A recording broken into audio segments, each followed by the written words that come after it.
Hey guys, how's it going? My name is Ryan Fonseca. I'm a producer and was recently commissioned to do some music for Six Flags Dallas for an upcoming attraction. So this particular attraction has a wide variety of music with a number of different scenes in it. But in this particular scene, it's an underwater mermaid scene, and they wanted my brother, who is the art director, wanted kind of an underwater ethereal chorus sound. And so I did my best to create that. This movement in A minor. I wanted to break down the production of it. This is my first tutorial, really. But I love learning, and if there's something I can share to help you in your productions, that's awesome. So we'll run through the track, and then I'll break down how I created it. Here we go.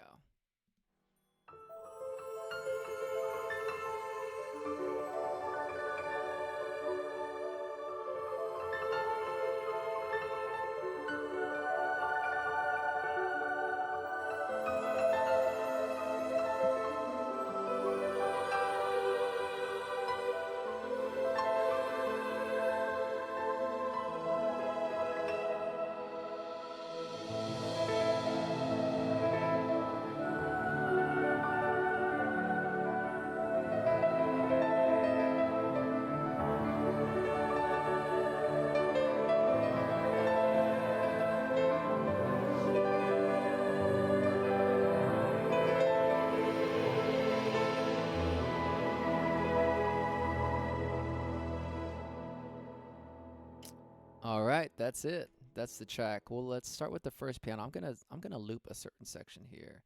We could just take a look at each instrument. So with this first melodic line, the original let's go back to the beginning. This original melody was this.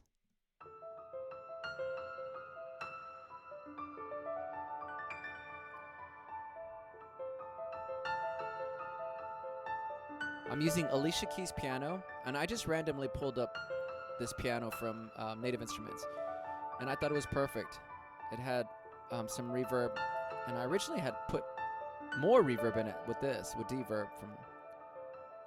That was a little bit too washed out for me, so I decided not to go with it.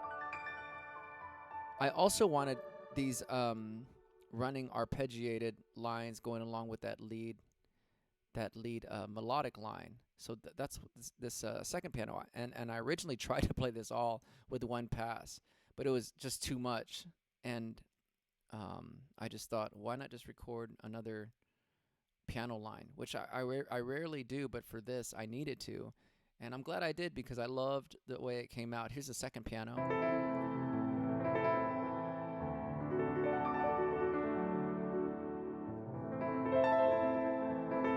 And it's doing those movements, as you can see, throughout the entire production. And here's both pianos together.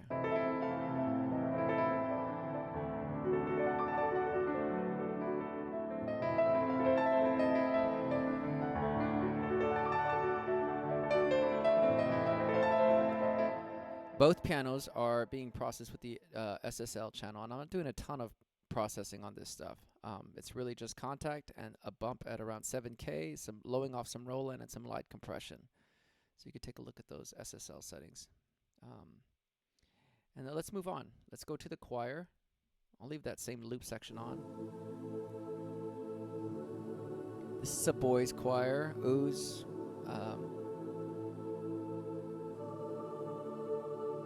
And I love that boys' choir sound effect. I'm a huge fan of Danny Elfman, and I just think that's just so magical, especially for a production like this.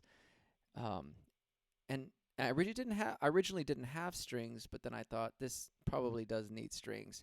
So I did add a string ensemble. I love the string ensemble. The Symphony Series from Native Instruments is really fantastic. Encourage you to take a look at it if you're looking for some nice lush strings. Here's the strings on top of that. Here's with the boys' choir.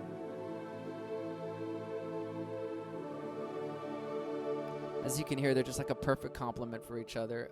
The SSL channel as far as the processing goes, for both the choir and the strings is about the same. Rolling off some low end and a bump at 8K. the 8K on the SSL just adds like this nice shimmer on top. And I'm doing that both for the strings and for the choir. I'll let you hear the strings just so you can hear kind of the magic of this SSL channel, and I'm a big fan of that. Here we go. And we'll add the plugin.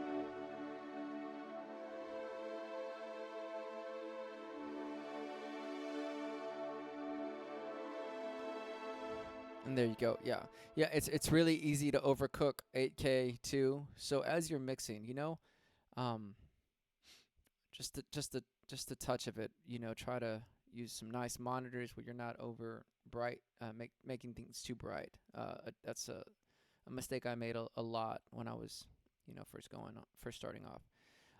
So this production was done. I sent it off to my brother, and he says, "You know what this needs? It needs a angelic voice, this underwater." He said, "Think Ariel from The Little Mermaid." And I said, "Oh yeah, those are one thing. It's just another reason to send it off to another set of ears that you trust, because they can always give you some really that feedback."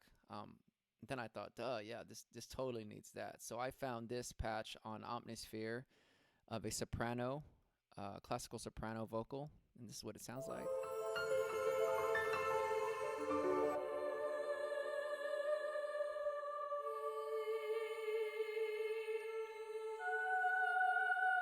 So it's perfect. I add some reverb. I'm just using deverb on all these reverbs with an 11-second decay.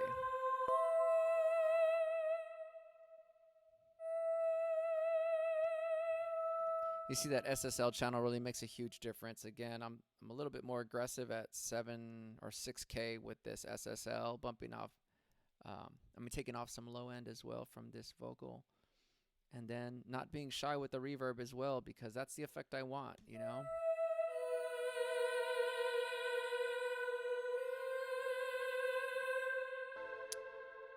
Down here are some swells and some chimes up in the beginning. Yeah. Another little trick I'd like to mention is this what is this called, an auto gain knob? But I love this little thing because I can just pull back samples that are too hot, or if they're too quiet, I can bump them up. If you notice, this sample was very hot, so this is almost minus 18 dB that I pulled this down, and then I can just adjust the gain staging here on the edit window, and then I know it's not hitting my plugins too hot. But that's a cool little trick that I use a ton of for audio files. The sends, I'm using another deverb with a 7.5 second decay, and I had one more here. What am I like? Oh, the Valhalla Shimmer, which I love. That's a great shimmer effect, and I'm using that on the violins, I believe. Take a look at this mix window, and you can see it all in action. I don't have the mix bus engaged right now, but the SSL compressor from Waves is great. I'm using the Universal Audio. I have a slower compressor here just to kind of keep things tamed, and I'm barely touching the needle, maybe 1 dB of compression or half a dB. And then a limiter, whichever limiter you have, I'm sure will work fantastic. Even stock limiters are great. I'm using the FabFilter Pro L. And here it is all together one more time.